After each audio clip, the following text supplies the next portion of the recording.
most important video for those who are in class 10th. I apply the 15-minute rule. How to start your paper.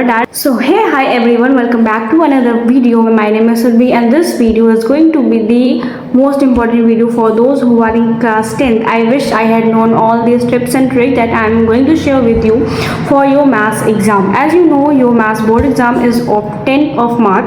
So these some of the important tips that you must know.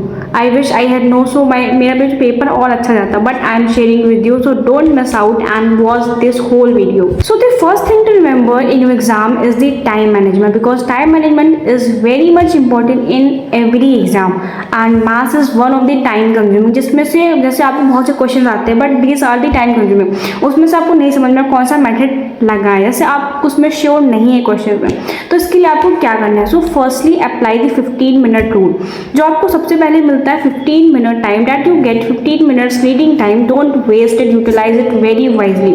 So you get 15 minutes of time. So firstly, read your paper well. In initially 10 minutes, mark all that question that you know that you can do very surely, जिसमें आप पूरे sure 100% that yes I can solve that question without any mistake. So pencil से आप थोड़ा टिक लगा दें, चाहे वो MCQ हो, 2 मार्क्स क्वेश्चन हो, 3 मार्क्स क्वेश्चन हो, 5 मार्क्स क्वेश्चन हो या आपके पास 4 मार्क्स क्वेश्चन हो, उसमें से आप अपने क्वेश्चन पेपर में टिक लगा दीजिए या फिर आप पीछे लिख लीजिए कि हाँ I am sure in that question, तो उसको हम सबसे पहले सॉल्व करेंगे. इट इज़ इम्पॉर्टेंट बिकॉज कभी कभी ये होता है that we start our question paper without any planning and plotting, because planning plotting is very much important and आप सीधा अपना क्वेश्चन करना शुरू कर देते हैं. जैसे आपको कोई क्वेश्चन नहीं है, पहले क्वेश्चन नहीं आया आपको, देन आप उसको उसी में फ्रस्ट्रेट हो जाएंगे that your second question will be ruined. So don't these mistakes. So now let's come to the second tip, that is how to start your paper. That you will consume your initial 10 minutes in marking all that question in which you 100% sure that you can do. So now the second tip is to how to start your exam.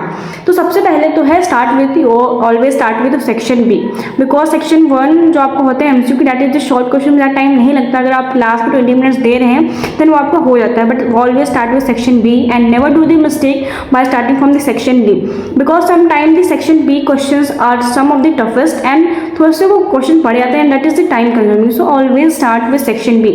And if you are starting with section D, जैसे आपको question नहीं आया, that time consuming होगा, पहले के 15 minute आप उसी में दे रहे हैं, then your mind will be frustrated and your whole paper will be ruined. So don't do this blunder and avoid all these things. So start with your section B and आप जितना fast कर सकते हैं, because you have marked all that question in which you 100% sure, तो आप उनको सबसे पहले start with all that question. और सेक्शन बी में आपको 4 क्वेश्चन आते हैं, 2 क्वेश्चन नहीं आते हैं, तो skip that question and आप उसको पीछे लिख लीजिए, that is very important, और mark a circle on that.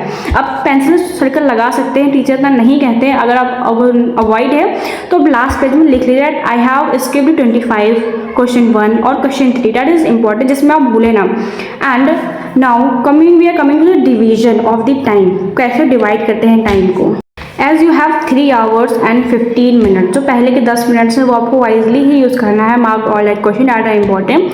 Now we will divide time accordingly to section. So now the section A, that it has 20 MCQ and each of consisting of 1 marks.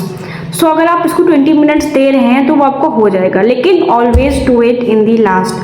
And जो आपके पहले के 15 minute मिलते हैं आपको उसमें right तो करना नहीं है, तो 10 मिनट्स तो आपको वहीं मार्क करने में चले जाएंगे एंड 5 मिनट होंगे उसमें री राइट ऑल दैट MCQs. कोई बार विजिट कर लीजिए कि आपको क्वेश्चंस आ भी रहे हैं, कौन सा क्वेश्चन नहीं आ रहा है, जो क्वेश्चन नहीं है उस पर टिक कर दीजिए, क्वेश्चन आ रहे हैं तो छोटा सा टिक मार दीजिए. एंड देन फ्रॉम दी आपका 3 ईयर स्टार्ट होगा, always start with section B, जैसे मैंने आपको बताया. सो नाउ सेक्शन ए को आपको देना है 20 minutes as it have 20 question. जो आपको सेक्शन बी आएगा उसमें आपके आ रहे हैं पूरे 5 question that will consist of 2 marks. तो आप उसमें हर क्वेश्चन को 2-2 मिनट दीजिए, 2 से 2.5 मिनट, तो आप उसमें आपको लगेगा 10 minute, but you take 15 minutes, क्योंकि some of the question will come tough, सारी चीज़ें तो नहीं आएंगे, तो some question will be time consuming. And आप जितनी स्पीड से कर सकते हो उतनी स्पीड से करने की कोशिश करिए. आप इधर उधर मत देखिए, फोकस ऑन योर एग्जाम. आप भूल रही कि आपके आसपास की बैठा है and will focus on your exam. तो जो सेक्शन बी होगा you will give it 15 minutes. आप घड़ी लेके जाइए, उसमें से देखिए कि हम कितना टाइम दे रहे हैं. सेक्शन बी को आपको देना है 15 मिनट. एंड जो सेक्शन सी होगा that will consist 6 question of 3 marks, तो उसमें आपको मैक्सिमम 20 से 25 मिनट्स देने ही हैं. Okay, right all these things. Section 3 को और सेक्शन सी को तो आपको देने हैं 25 मिनट। जो सेक्शन डी होगा that is most of the time consuming. तो सेक्शन डी को आपको आराम से करना है, रिलैक्स माइंड से। जो वो क्वेश्चंस आ रहे हैं, जितने भी आपको उसमें दिया हुआ है, आपको जितना भी इसमें इंफॉर्मेशन दिया हुआ है, right all that information in your paper. Because maths exam में आपको नहीं समझ में आता कहाँ से जो आपको दिया पेपर में लिख लीजिए and then start your answer. Because writing all the given thing is very much important and कभी कभी आपको इसके मार्क्स भी मिल जाते हैं, तो that is important. And give it 45 minute at least. 45 से 50 मिनट्स आपको सेक्शन डी को ही देना है। एंड जो सेक्शन डी आएगा आपको 4 को, that will case based study. तो आपको उसमें 4 क्वेश्चंस, एक क्वेश्चन या फिर 4 क्वेश्चंस होते हैं केस बेस्ड, 2 क्वेश्चन 4 मार्क्स के, तो आपको उसको भी देना 30 से 35 मिनट्स। तो that was all of the division. And जो आपके लास्ट का 1 घंटा बजेगा, उसमें आपको क्या करना है, रिवाइज तो नहीं करना है ना। 10 मिनट आप लास्ट के 15 से 25 मिनट के रिवीजन को, एंड जो बचा, because you have skipped some of the question, तो try to solve that questions in that remaining time. That is very much important. तो आपको वो सारे क्वेश्चन सॉल्व करने हैं उस टाइम में। So that was all. I hope that these tips and tricks will help you. So अगर आपको अच्छा लगा तो then make sure to subscribe my channel.